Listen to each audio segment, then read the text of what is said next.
Chapter 69, The Earth Desolated.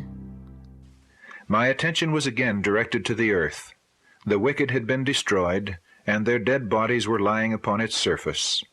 The wrath of God in the 7 last plagues had been visited upon the inhabitants of the earth, causing them to gnaw their tongues for pain and to curse God. The false shepherds had been the signal objects of Jehovah's wrath.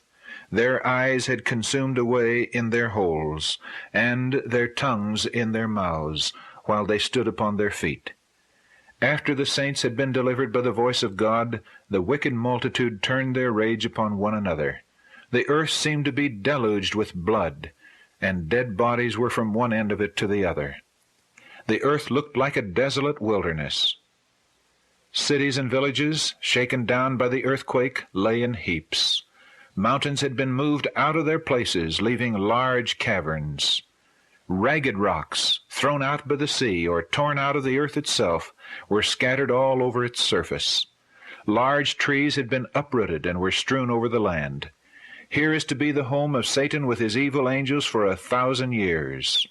Here he will be confined to wander up and down over the broken surface of the earth and see the effects of his rebellion against God's law. For 1,000 years he can enjoy the fruit of the curse which he has caused. Limited alone to the earth, he will not have the privilege of ranging to other planets to tempt and annoy those who have not fallen. During this time Satan suffers extremely. Since his fall, his evil traits have been in constant exercise. But he is then to be deprived of his power, and left to reflect upon the part which he has acted since his fall, and to look forward with trembling and terror to the dreadful future, when he must suffer for all the evil that he has done, and be punished for all the sins that he has caused to be committed. I heard shouts of triumph from the angels and from the redeemed saints, which sounded like 10,000 musical instruments, because they were to be no more annoyed and tempted by Satan, and because the inhabitants of other worlds were delivered from his presence and his temptations. Then I saw thrones, and Jesus and the redeemed saints sat upon them, and the saints reigned as kings and priests unto God. Christ in union with his people judged the wicked dead, comparing their acts with the statute book, the word of God, and deciding every case according to the deeds done in the body. Then they meted out to the wicked the portion which they must suffer, according to their works. And it was written against their names in the book of death. Satan also and his angels were judged by Jesus and the saints.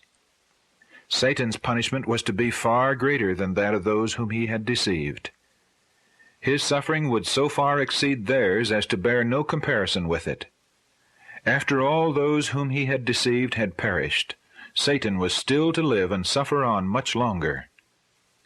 After the judgment of the wicked dead had been finished, at the end of the 1,000 years, Jesus left the city, and the saints and a train of the angelic host followed him. Jesus descended upon a great mountain, which, as soon as his feet touched it, parted asunder, and became a mighty plain. Then we looked up, and saw the great and beautiful city, with 12 foundations and 12 gates, 3 on each side, and an angel at each gate.